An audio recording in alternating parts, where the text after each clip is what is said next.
Open up. Management. It wasn't the words that woke me. It was the fist. 3 hard knocks. Not frantic, not polite. Authoritative, like a badge, without the badge. I lay there for a second, staring at the pale line of dawn cutting through the blinds. The house was still cold from the night. The kettle I'd set the night before sat untouched on the stove. Outside, a crow rasped once from the cedar fence and went quiet. I didn't move. If you like the video, please subscribe. Another knock. Louder. Closer to anger. Sir, we know you're home. That did it. My pulse slid up my throat like a rising tide. I live alone on a half-acre at the edge of a newer development that crept toward me over the last decade like ivy. My place predates all of it. An old ranch house, weathered cedar siding, a sloped yard that dips into a stand of cottonwoods. I bought it because it was quiet. No sidewalks, no streetlights, no one looking in my windows. My days are small on purpose. Coffee in a chipped mug, feed the birds, a few hours of remote consulting work, long walks through the trees, evenings with vinyl records and a book. Silence is a companion I trust. I slipped on jeans and crossed the cool wood floor, keeping my steps light. Through the peephole, I saw a woman in a pressed navy blazer, hair pulled tight, clipboard tucked against her chest like armor. Beside her stood a man with mirrored sunglasses, despite the weak morning light. I opened the door halfway, chain still latched. Yes? The woman smiled the way people do when they're used to winning small confrontations. I'm with Cedar Ridge Community Management. You're in arrears on your HOA management fees. We need to resolve this today. I'm not in an HOA. She glanced down at her clipboard, then back up, smile intact. You're within Cedar Ridge boundaries. That makes you subject to community covenants. No, I said evenly. My property isn't part of Cedar Ridge. It never was. The man shifted his weight, boots scraping on the porch boards. Sir, if you refuse to comply, we'll escalate. Something in the word escalate prickled under my skin. Send me documentation, I said. I'll review it. The woman's smile thinned. You've already been sent notices. I haven't received anything. She leaned slightly closer, lowering her voice like we were sharing a secret. Ignoring obligations doesn't make them disappear. I met her eyes. Neither does inventing them. The smile vanished. We'll be back with penalties. They turned and walked down my porch steps, heels clicking, boots thudding. Their car idled at the edge of my gravel drive, a white SUV with magnetic door signs that looked recently applied. I stood there longer than necessary, listening to the engine fade. The kettle clicked on its auto-warm behind me. The house smelled faintly of dust and cedar. Everything looked the same. But something had shifted. I told myself it was a misunderstanding, some boundary map glitch. A clerk fat-fingered an address. It happens. Still, I locked the door. By noon, a printed notice was taped to my mailbox, bright orange. Final notice, non-payment. The amount wasn't small. By evening, a neighbor I barely knew slowed his jog to ask, "You having trouble with the HOA?" I'm not in the HOA. He shrugged, uneasy. That's not what they're saying. That night I lay awake listening to the house settle, the wind whisper through the cottonwoods, the distant hum of traffic from the new subdivision. The quiet felt thinner, fragile. This wasn't confusion. This was pressure. And pressure applied this deliberately meant intent. The letters came first, then the emails, then the violations. Trash can allegedly visible from the road, fence height non-compliant, unapproved exterior materials. They photographed my cedar siding like it was evidence of a crime. I responded once, politely, attaching my deed, the original parcel map from the county, a copy of the recorded boundary survey. No reply. Instead, a late fee appeared. Then a lien threat. I drove into the county recorder's office and pulled the original subdivision plat. My lot was clearly excluded, a stubborn island of older zoning carved out before Cedar Ridge ever existed. The clerk confirmed it. "You're not in their jurisdiction." I felt a flicker of relief. That flicker didn't last. Cedar Ridge Community Management sent a notice of intent to collect from a third-party collections agency. My credit monitoring app pinged me with a soft electronic chime that felt louder than it should have. I called the management company. Voicemail. I showed up in person, a glass front office with motivational posters about community harmony. The receptionist smiled the same tight smile as the woman from my porch. "You'll need to submit a formal dispute," she said. "I already did." She slid a clipboard across the counter. Again.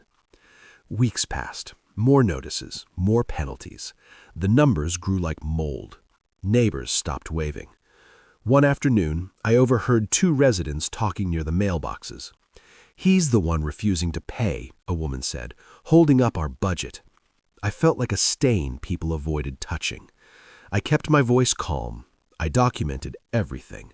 Every letter scanned, every phone call logged, every photo time-stamped. I installed 2 discrete cameras, one facing the drive, one covering the porch, not because I expected drama, but because I've learned that memory gets blurry when power decides its own narrative.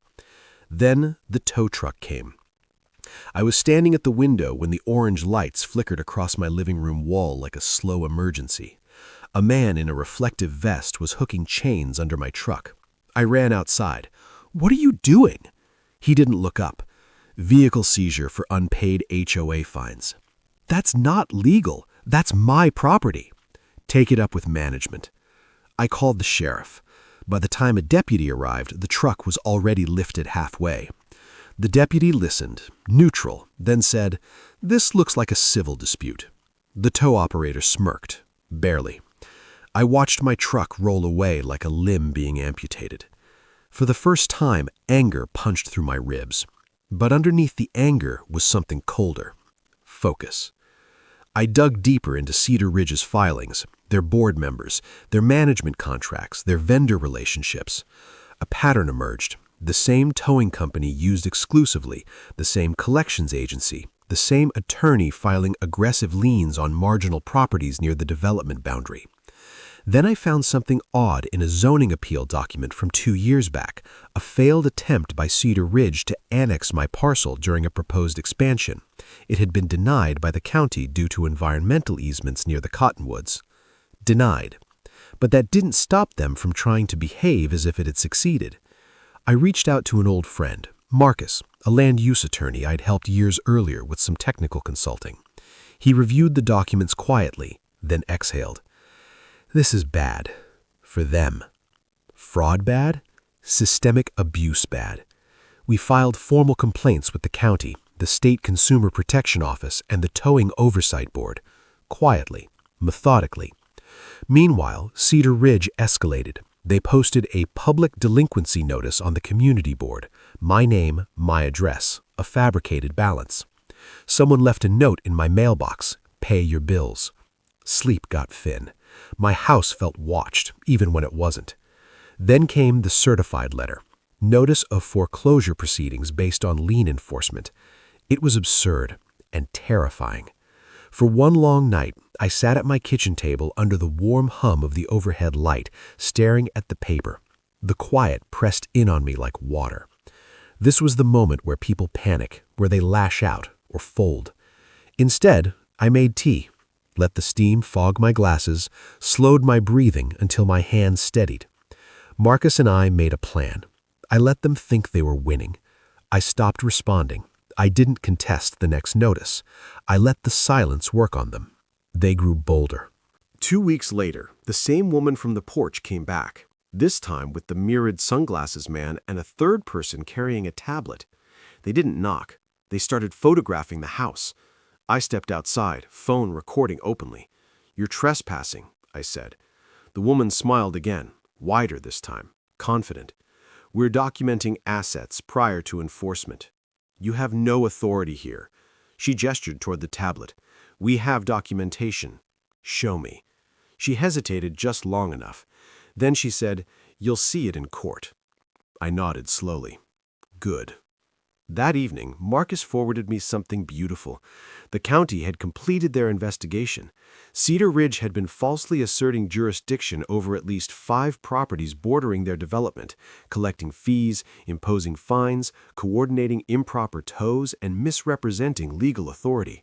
Internal emails obtained via subpoena showed deliberate strategy discussions. Language like "pressure works, most won't fight." My silence had encouraged them to push harder, to leave clearer fingerprints. The next morning, unmarked cars lined the edge of Cedar Ridge's management office, state investigators, county officials, consumer protection agents. By noon, the towing company's operating license was suspended pending review. By evening, Cedar Ridge's board president resigned. 2 weeks later, formal charges were filed: fraud, unlawful collections, conspiracy, regulatory violations. My truck was returned with an apologetic shrug from the tow yard clerk who suddenly couldn't meet my eyes. The lien was vacated, my credit report was corrected. I never celebrated. I walked the perimeter of my property instead, boots crunching lightly over frost, touching the rough bark of the cottonwoods, listening to the soft wind comb through their bare branches.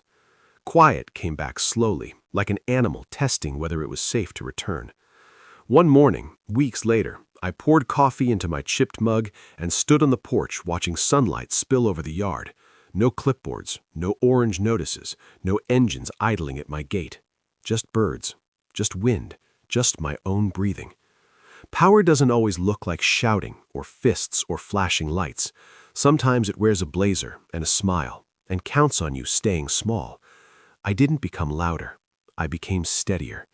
There's a dignity in patience, in documentation, in not surrendering your ground just because someone insists they own it. If you've ever felt pressured by a system that assumed you wouldn't push back, I'd like to hear your story. Sometimes quiet people carry long memories and longer resolve.